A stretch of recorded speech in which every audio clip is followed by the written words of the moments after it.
there's no life. All this life is all carbon-based life. They're all carbon-based life forms for us, people, animals, all carbon-based life forms for us. So, carbon zero right now, that's not really what we want. Not going to have a viable future anyway. But I said we're working towards that. Massive floods in Australia. We told you this was coming. Remember I said that they were going to give them 3 months worth of rain a week. But I've just done that. There's been massive floods through Sydney. Stuff that we've never seen. Tens of thousands of people have been flooded out. Absolutely devastating stuff.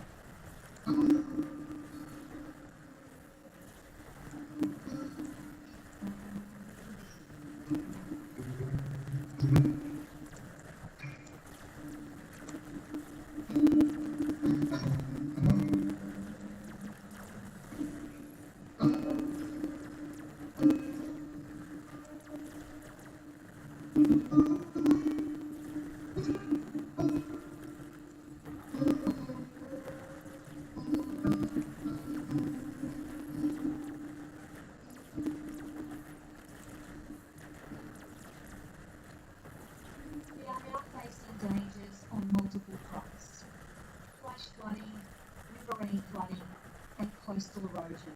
Please don't be caught unaware by the current weather situation. This is all geoengineered, folks. I've been saying for months, for weeks, for years, that this is all geoengineered stuff. All these floods and all these things that are happening are all geoengineered. And there's so much evidence. I'm going to show you again the video that I've had on several times. It's the video that I showed you while the fires were happening in Australia. It's a video. There's an Australian company called Acquiesce, which openly shows that they can control the weather. Including the oceanic rain, we need to be conscious it's not about delivering rain on land, it's about nurturing a rain system that can promote agriculture to protect people involved. So in all cases, we want to make sure we don't get floods, but we can deliver timely rain in a gentle, soaking manner into agricultural zones. Technology relies on the signal that we have to generate that triggers a response from atmospheric patterns.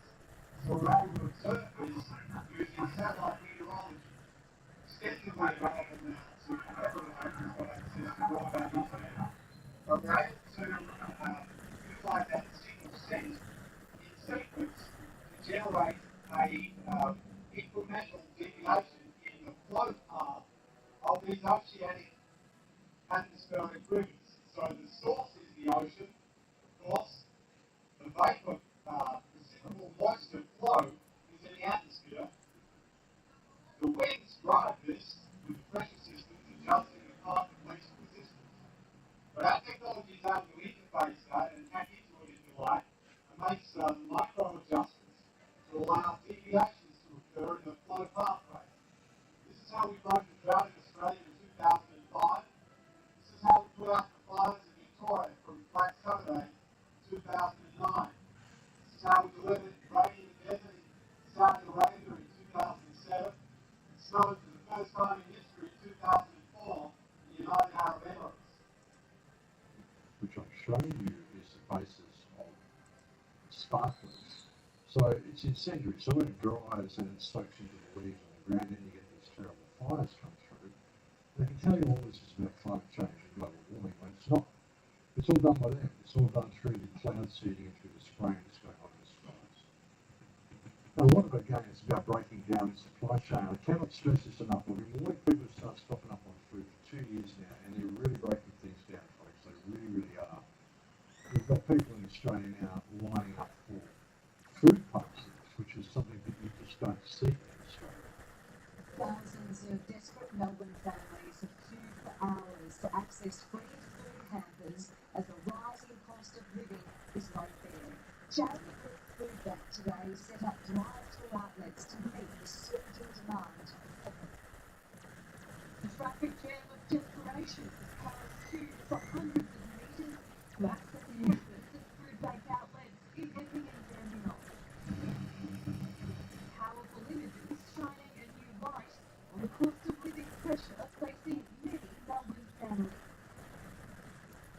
stuff that's going on in the Netherlands as well, which is again very much contributing to what's happening. And it's really shutting down the farmers. It's stopping them using fertilizers and all sorts of stuff in the Netherlands. And the farmers have been pushing back incredibly. I showed you some footage, I think on the last recording we showed you the sort of stuff the farmers are doing. We're blockading all the right places, covering government buildings in Europe, doing all sorts of things. And it was actually Jeff Berwick's last report, the Dawn Vigilante, who mentioned on this, I mean, I didn't know either, that Netherlands is actually one of the world's biggest food producers. It's apparently the second largest food exporter in the world. I had no idea, and apparently a lot of it is meat. So, any surprise? Is anyone surprised? Are you surprised yet still at any of this stuff? That they're trying to shut down the Netherlands from producing food, and particularly meat. Right after the UN has come out and said this is it's going to be a worldwide catastrophe. It's going to be apocalyptic. Food shortages. But, we've got to get the Agenda 2030 done. So, they're trying to enforce all this stuff. But here's the great thing. It seems like almost everyone in the Netherlands is totally fighting back. So when you look at that, it's understandable why they're targeted the Netherlands the way they are, and people are really pushing back. They really are.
There's been infiltrators though. The police have, of course, infiltrated the farmers, and some actually got caught doing it and got chased out of the throng.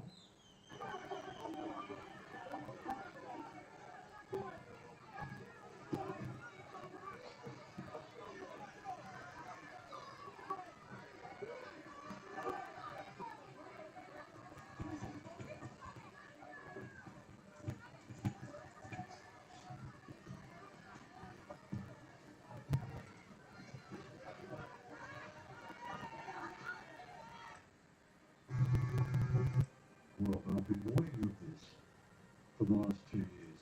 As soon as Trump said he was going to close the borders in March 2020, I said, here it is. This is what I warned you of in 2018, my first film to be pictured, when I said what they were setting the international codependency up for. It's like you've created an excuse to be able to shut it all down, because by then, we're all cafeterians, we're all a bit off the food trucks, and all they have to do is stop those food trucks. And yeah, things are going to go where they're going to go. And they've done this before, folks. They've got a history of doing exactly this. Just people think, well, it can't be here. We're modern and we're civilized now. But no, that's not the way it works. We're not any more modern, any more civilized than anything in history. And in fact, when you look at us, we're probably less so. Look at some of the stuff that we had in the old world, the old Tartarian world. I think we were far more civilized then. An interesting thing someone sent me as well from a Freemason book, and I'm not sure what book it is, but someone sent it to me, and it mentioned that one of the goals of Freemasonry, this is back in the 1800s sometime, one of the goals of the Freemasons was to remove all erasing all evidence of the Tartars, i.e. the Tartarian people. Interesting that that page would exist.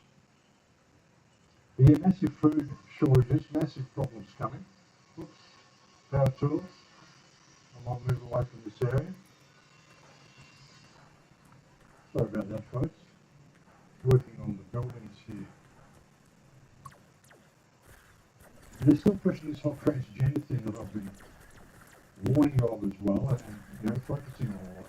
Now in New Zealand, in schools, there's a woman who actually did an investigation into field trips. When your kid goes out on then you go away for the weekend with school and they go out to the country and they do camping and hiking and all the stuff they used to do when we were at schools. Well, apparently the field trips have changed a little bit now. When you send your children on an outdoor adventure camp with your program, you're probably expecting that the activities will be based upon water safety, group sailing, mountain biking, caving, canoeing, camping, environmental well-being, outdoor learning experiences, outdoor education, that sort of thing. Not so fast. A new curriculum by Education Outdoors New Zealand, labelled Going with the Flow, is a gender fluidity indoctrination course for young boys and girls, being smuggled under the guise of teaching young girls how to navigate the menstruation cycle in the outdoors. Although it does have some positives in regards to equipping young girls for outdoor activity, as well as breaking down unnecessary stigma around the menstruation, the majority of the course contains indoctrination around fluidity of gender, and then even goes as far as manipulation of students to reconsider their gender and sexual orientation. The curriculum contains full videos to be presented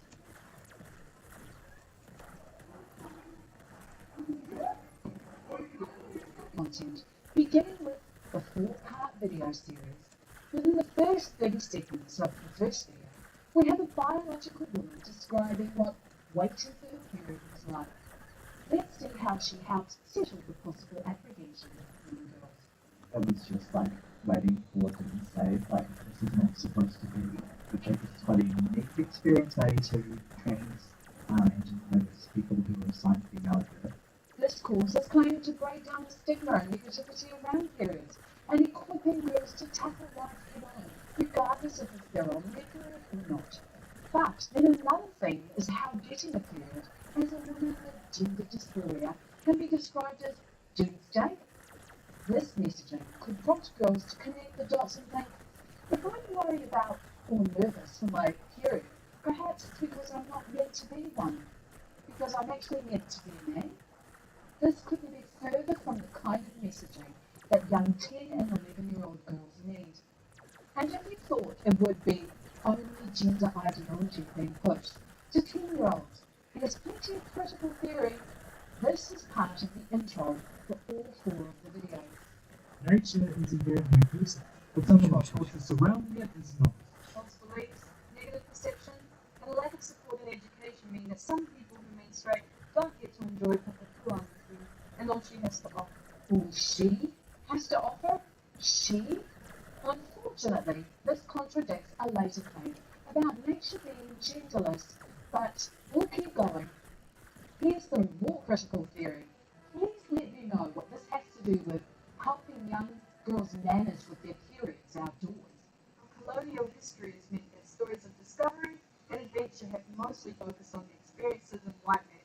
So it's not surprising that women, people of colour, and those expressing gender or sex variations might struggle to feel accepted in the outdoors. Yeah.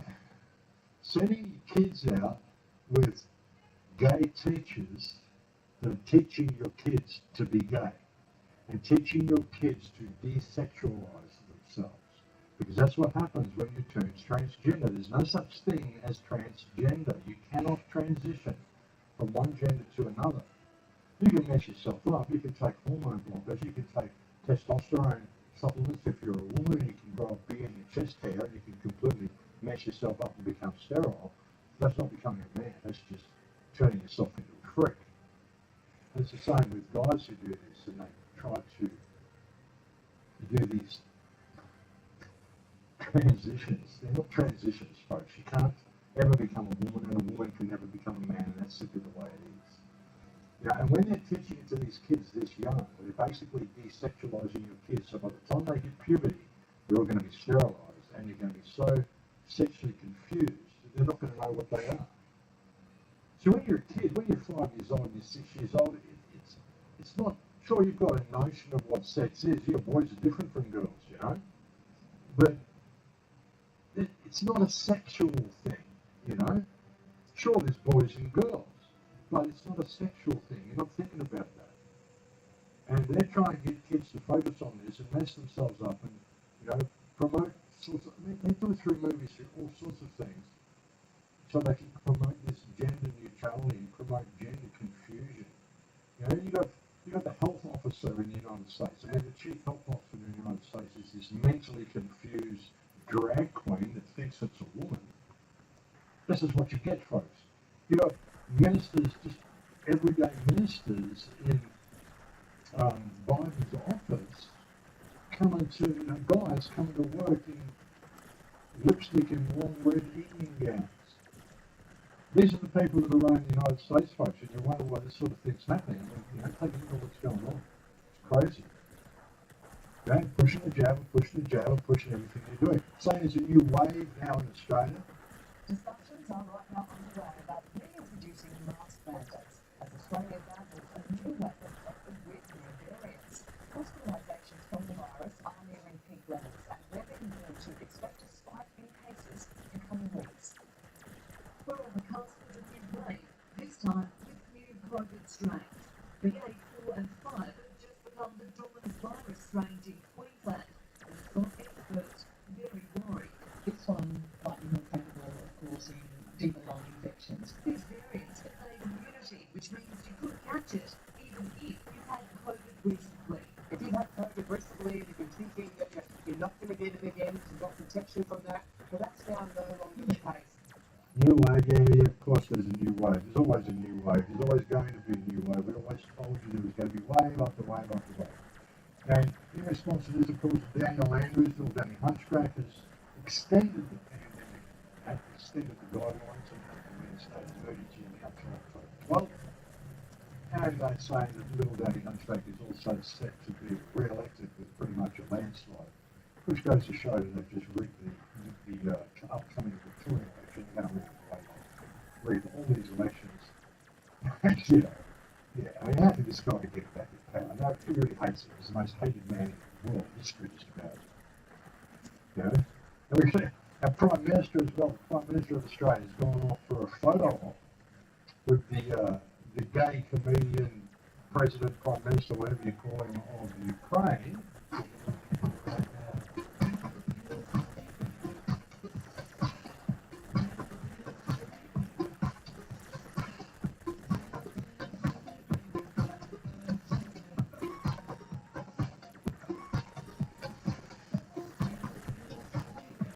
As you do, you go off for a photo op. When there's a war on, folks, when there's a war zone, you go there for a photo op with this guy. He's pledging billions to help this guy as well.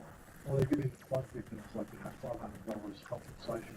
And leaving the country while there's flood as well. Oh, but I planned it before the flood. I planned to go before the flood happens. So, yeah, just because there's a flood, well, you know, I haven't had a day off in a long time. I'm busy. I mean, you shouldn't be ridiculing me this way. I mean, fuck off.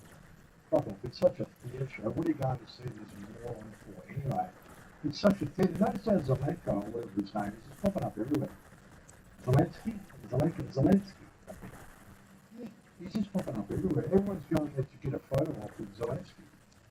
Or Zelenko, whatever his name is. The puppet, the gay comedian puppet that they've got running the Ukraine for at the moment for this theatrical war. So you're going to hype everything up. Notice how they're sending all this US equipment and US troops and everything offshore as well to stand around the border of Ukraine. As I keep mentioning to people, the United States is in a very precarious position. If it wants to be attacked on the ground, all of its troops, all of its equipment are all lining up around Ukraine for a theatre war in Ukraine, which could well be a distraction. I mean, and a distraction mainly for the people, mainly for the masses out there watching TV, folks. Yeah, like I said, lots of people dropping from the jab as well. A woman in some place, I think Malaysia or China or somewhere, had a brain attack. I can't remember what it's called. It's a complicated name. I'll put it up on the screen. She had a brain attack. Went to pick up a prize, had a brain attack. Apparently it is a precursor to a stroke.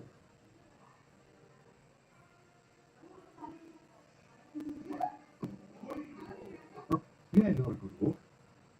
And basically, everything will kill you now. Everything will cause heart attacks, according to many of the headlines that we're seeing around the world anyway.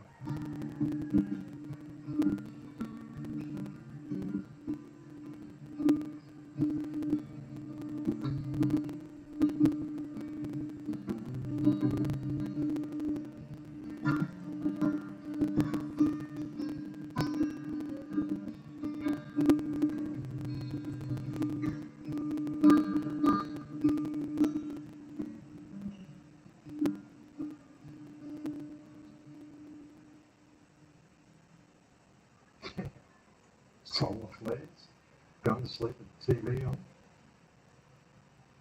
straining on the toilet. Of course, brain aneurysms, folks.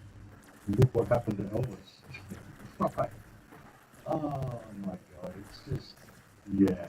My God. And of course, what they're saying they can do to prevent this, they've got ideas for us, folks. Of course, the way to prevent this happening is not to stop giving people this jab, which is causing our problems. No, the way to do it is to extract venom from one of the most poisonous species on Earth, the funnel red spider, and to isolate a molecule from that deadly poison and inject that into it. The world's deadliest spider, found only in Australia, could hold the key to stopping the damage from heart attacks and strokes. A rare molecule found in the venom is showing promising results in animals and could soon be trialled on humans. It's a spider originally found from Fraser Rock. Its unique venom of the secret to stop the irreparable damage done during heart attacks and strokes. So yeah, that's the way to fix the heart attacks, folks. Don't take away the forwards, don't take away the vaccine or the injection that you're giving people that's causing the heart attacks. Give them more injections of the most deadliest poison in the world, the poison from the funnel red spider. It's the sort of stuff that you want to put in your body. This is sort of healthy stuff, folks, you know. Yeah, that seems like a reasonable thing to do. That's what you do, folks. You get some of the most deadly poison on earth and you jack it up. That's going to stop you having heart attacks from all the jabs that they gave you previously. They're preparing the children, of course. They're thoughtful. We're lucky that we've got such a thoughtful government and thoughtful medical, whatever you call them, medical leaders, medical authorities. Sure, I respect their authority, folks. These guys are doing what they can for the children, because of course the children have to have the COVID jab because COVID is so deadly, which is why all of us unjabbed people are not dying from it. So what they're doing to prepare 5-year-olds for the COVID jab is they're creating a blood thinning agent so they can give these kids a bit of blood thinner, and then they can jack them up with the COVID jab. That way they won't get blood clot strokes. Can you just believe this shit that they're pushing, folks? Can you believe that there's anybody who believes it? It's insane. It's just insane. Everyone's all completely crazy. Completely freaking crazy, folks.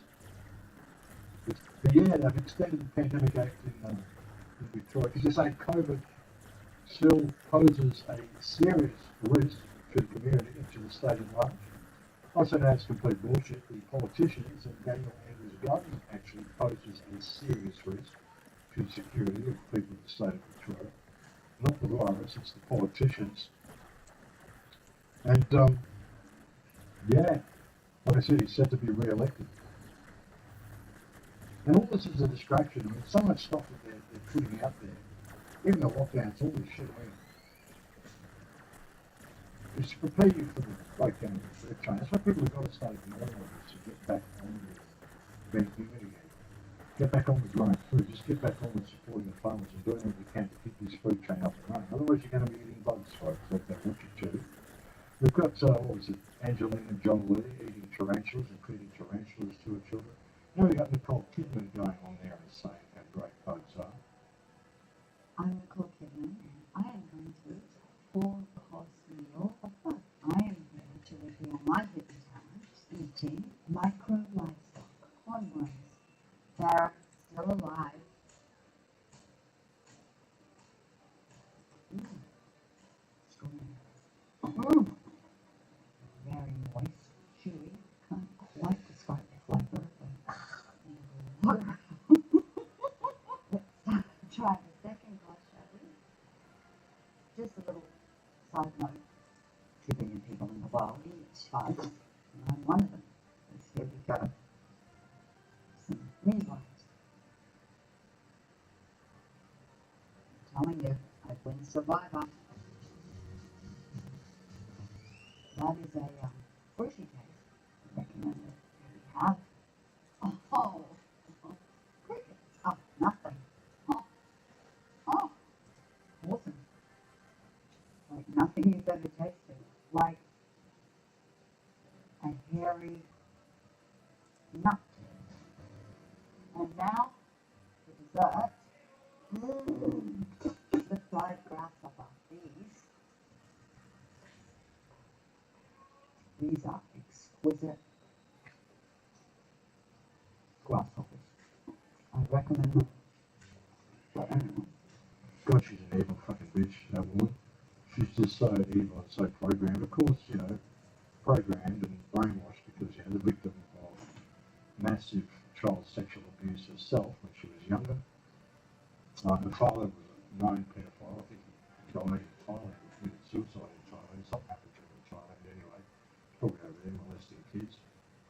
But even there was a woman that I interviewed a few years ago called Rachel Vaughan, who spoke about what really happened with the Beaumont kids and how her father was involved in their kidnapping and who the real perpetrator of the crime was, and how she was actually used in child porn when she was a child, and like satanic ritual abuse, satanic sexual ritual abuse that happens. And a lot of it was filmed in Channel 9 studios and all sorts of stuff.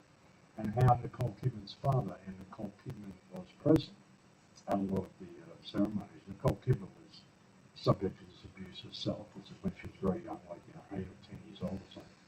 And she was at these rituals. And she used to look on the other girls with disdain and look down on them as they were being abused. And she's a very sociopathic woman, Nicole Kidman, plays her role very well. You know, I mean, as many of the larger names in Hollywood do. Of course, she was given to Tom Cruise for a while. And I guess when he got tired of it and she was put out to pasture, of course, she was given a young start of her own, so that she's got something to occupy herself with. It's easy to see who's in the club, folks, when you really look at things. You know, not all Hollywood people are, but a lot of them most certainly are. But they're killing people with these jabs. They're killing people every left, right, and centre. I mean, Justin Bieber with his Facebook that's going on, what happened to his girlfriend. Carlos Santana as well has collapsed on stage. Why did you have to jab Carlos? It's just ridiculous. And you got Baller, the head of Pfizer. This is just the classic irony, folks. The head of Pfizer is saying that people who are exposing, oh my God, there's people out there saying the jab is dangerous. And they're doing it to put people in fear so they can make money out of them. They're manipulating the social consciousness into fear in order to make money out of them, and they're the real criminals.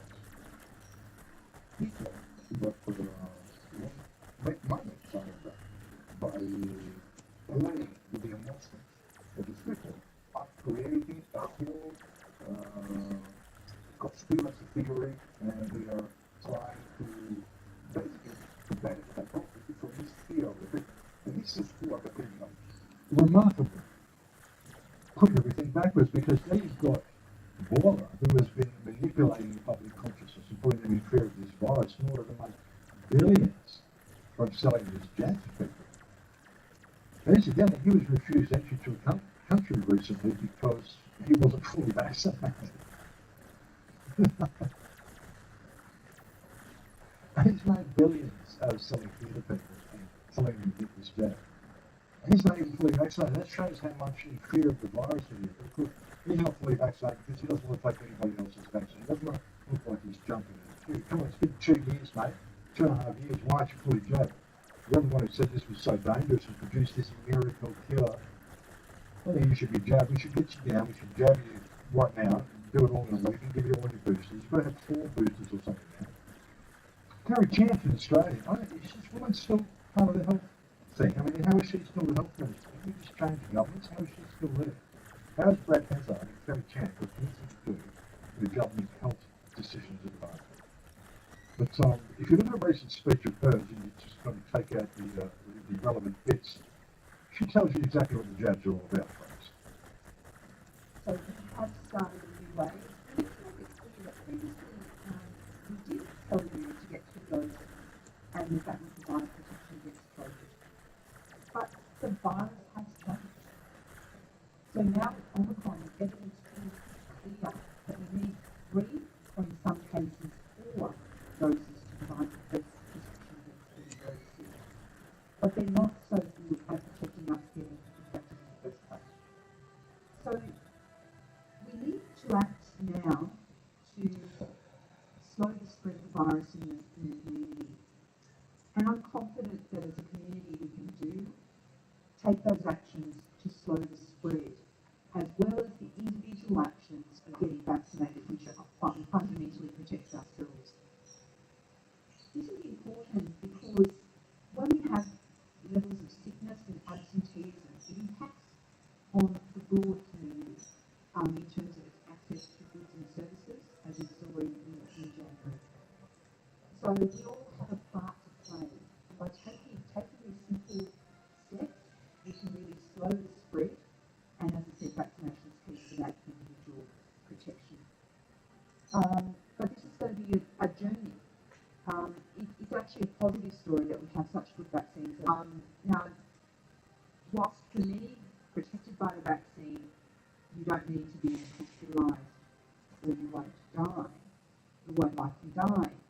You know, many of your friends, it's a little bit of potluck, you know, even that fit, healthy triathlete can be bedridden for a week with it. So my message to everyone is disregard anything we said about 2 doses. It's 3 doses or more. Yeah, well, I'm glad that she was able to clarify it like that for us. She's got wonderful teeth, hasn't she? The most incredible teeth that I've seen in anybody. That wonderful shade of yellowy brown that you want your teeth to be. Wonderful example of health, Carrie Chant. And I'm really glad she was able to clarify that for us. It all makes perfect sense now. Yeah, folks, the world's run by idiots. And that's the perfect example of it. Perfect example of it, folks. And of course, they're still killing bees in Australia as well. Saying they're doing to protect the food chain. Like I said, they're doing everything backwards. You've got Borla there saying that people are trying to make money out of selling fear, and that's what he's been doing. You know, and a lot of us out here who are doing this, like people in the independent media, do this for no money. I don't have anything for sale. I don't do any of this for money. I do this because it needs to be done. And, you know, I'm trying to get people empowered, not sell them fear. He's been doing exactly everything that he accused people of doing. It's really, really drastic. I mean, the food crisis, the food shortage, as I'm saying, is the manufactured food shortages that are happening right around the world. Well, not right around the world. Bumper crops in Russia. They're doing everything they can to improve the supply of food in Russia. They have even bumped everybody's minimum wage up in Russia, doing everything they can to make sure they're well set for the future. Meanwhile, in the West, we're seeing the destruction of the food chain very, very deliberately. So many places have been destroyed in the United States, almost 100 food processing plants. To the bees in Australia, because they've got these mites. You don't kill bees to kill the mite, you kill the mites. And apparently these mites are quite easy to get rid of as well. So the whole concept that they need to kill bees in order to protect them from these mites, and they're doing everything backwards. They're telling you, we need to kill the bees to protect the food chain. No, you destroy the food chain by killing the bees. It's ridiculous, you know, you need to get rid of the politicians to protect the food chain.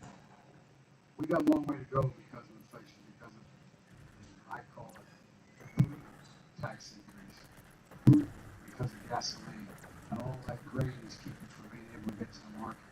To protect the food chain, you need to remove the politicians, folks. You need to do it all around the world. Remove the politicians because they're removing the people. They're depopulating the entire earth. And so obvious to see. George Goldstone's speaking about the effect of someone blew up the Georgia Guidestones last night.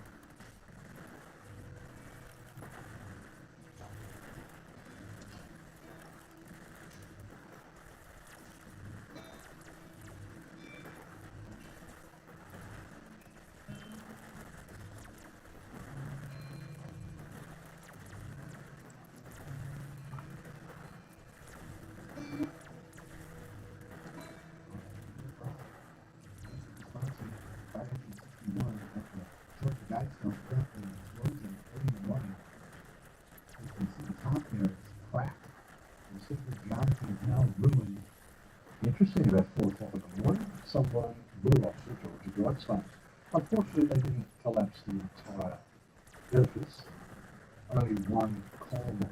I'm assuming, what is put out there, I'm assuming it was a column that had the population control parameters on it that said they wanted to reduce the world to 500 million. I don't know if that's written on all of the edifices, but I know it's written on one. Maybe it was written on all. Maybe it was the same message, just written all over it. It was just that one section was written in English, I don't know. But I'm assuming that's the one that was destroyed. It's a shame they didn't bring the whole thing down.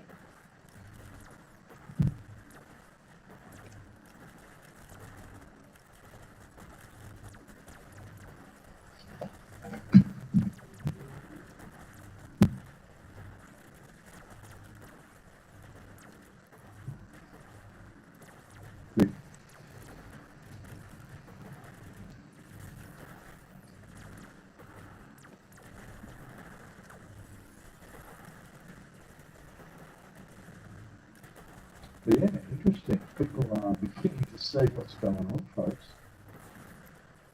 You know, with everything they're doing, folks, they are trying to do that. You know, you look at the attack upon food production.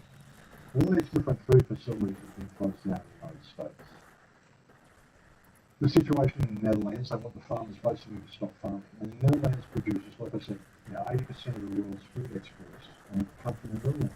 It's just pretty crazy. It's just wild stuff. Mainly their exports is wheat. I mean, not beef. Because they want us eating their 3D printed food, or eating beef they've created in America, or eating their bones. Wheat created from thin air. Think about that.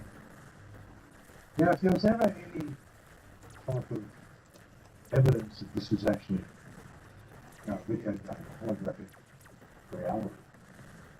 Now, when you look at things, I mean, carbon-based life forms. Now, the whole talk of this possibly being a simulation. Now, when you're playing those games, like, I don't play, I don't know, things like World of Warcraft, or, Civilization, or The Sims, I suppose would be a good one. There was a game called The Sims, I remember. Where people just basically lived in a suburb and did the things that people do. It was in a game. I'm sure that in that game you probably have to go and buy food and even maybe buy ingredients and cook food and make it and all that sort of stuff. So in a game you're basically simulating food. You're creating the illusion that there's food there and the illusion that you're eating it. And they said in that little opening that they want to recreate the experience of sitting down and eating beef. And they also want to make sure that people don't have a choice in this, that they have to basically eat nothing in order to survive. They've made it clear. Recreating that experience is how we sit down to fight for this.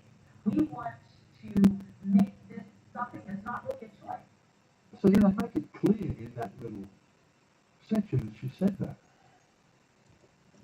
It's about the experience. It's about simulating the experience of sitting down and eating. What about actually eating it? It's about making food from air. Now, if you do something solid, well, we get some mealworms, a few crickets. Tắm nước mắm, người ta gọi cái này là đu dừa tắm nước mắm đó. Bây giờ mình sẽ tắm nước mắm và mình ăn thôi. Xoài, cho chị My đó. Tôi vừa ăn xong là tôi thấy cái clip của bà My liền luôn, của chị My liền luôn.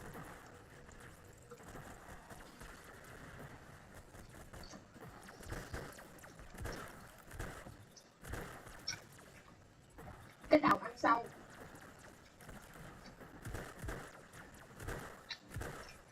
Nó giống con dầu vậy đó mấy bạn, nhúc nhúc nhúc nhúc nhúc. Oh, yeah, that's what I want to do, folks. Wonderful stuff. They got wonderful plans for the human race, they really do. But yeah, what they're doing, like I said, doing stuff like that, pretty neat. Stopping food production in just about all countries, stopping food production in the Netherlands. They are killing the bees in Australia, they're flooding the place out, putting incredible restrictions on diesel oil and all the stuff that we use for food production. And notably, it's only Western countries. It's only Western countries that are deciding they need to go green. Even if it kills the entire population, we're going to have to go green because it's going to save the planet. It's going to make us carbon neutral or carbon zero. Yeah, make you carbon zero because it's going to kill everything. It's going to kill all life in Western nations and end up with carbon zero. It's only Western nations that are doing it for. And there's actually a document, there's a UN document. These guys just can't make this shit up. The world is absolutely run by psychopaths. There's a UN document by a guy called, what's his name, George Kent. Now, George Kent is a professor of political science, and he specializes in human rights, okay? Specializes in human rights. Doesn't seem like he supports human rights, but he specializes in human rights. And George Kent reckons that the benefits of world hunger are that, that's the name of the article, the benefits of world hunger. I mean, okay, there's benefits. Right, the benefits of world hunger. He says that hungry people are the most productive people. Also, it's all based on the economy, is it? No problem. People have to have an economic value, and well-fed people just don't work that well. And this is a UN website, folks. Legitimate UN website. Much of the literature talks about how it's important to ensure that people are well fed so that they can be more productive. That is nonsense. No one works harder than hungry people. Yes, people who are well nourished have a greater capacity for more productive physical activity, but well nourished people are far less willing to do that. Well, it's very comforting for this guy who specializes in human rights, isn't it? Yeah. Hunger makes people more productive. What a comforting ideology to have. So obviously he studies human rights in order to figure out how to remove them from people. That's why he is a human rights specialist. As I said before, folks, if you think that human rights or any of these rights come to you from government, you've already lost them. Government is not there to provide you with rights. Don't write them down on paper and say, look, this is all the stuff that you can do. Don't you feel privileged? And you should be like, well, who said I couldn't do any of that stuff anyway? What's it got to do with you, what I do? That's not what we elect you for, because you base all of your law on canon law. It's all biblical. If you're going to use the Bible for your legal system, and whether I'm a Christian or not, okay, I'll respect that. But if you're going to use the Bible for your legal system, what says on page 2 of the Bible, that God created man, and gave man dominion over the earth. It's me, I'm a man. Everybody out there listening, that's you. Man, that's the anthropological definition. So that's my name. My name is man. If you have a problem with that, we'll take it up with an anthropologist. So my name is man. Everybody's name is man. There are other names that I use. These are callings that I use. It's like when they say, the legal name. Well, the legal name is the instrument that I use to operate in that world, but I'm not that name. Because a name is one of two things. It's something that you write down on paper, or it's a sound that you utter with your mouth. If you make that sound, I will respond to it. That's because I recognise that sound as being someone who is addressing me. It doesn't mean I am the name. I can't be the name because I'm not something you write down on paper, and I'm not a sound you make with your mouth. I am man, according to the anthropological definition of what man is, and I have the right to run to me in the Bible, because that's what we base your law upon. So, and if I'm wrong with my logic here something, please correct me. So that's where the legal system fails if we don't know how to use it. But where was I going with that? I was going somewhere.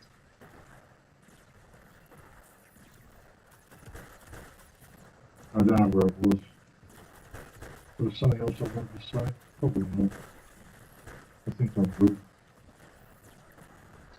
But like I said, it's understanding that you're a man, understanding what you are, and realizing we don't have to do any of this. That's the way out of this whole mess. This is the way out of it all. But yeah, you know, if things weren't crazy enough, you're just going to get more and more crazy. And that's the thing, you know, things are going to get crazier and crazier from here on. And everything that's happened in the last 2.5 years, I mean, we haven't even seen anything yet. This has just been putting all the dominoes in place.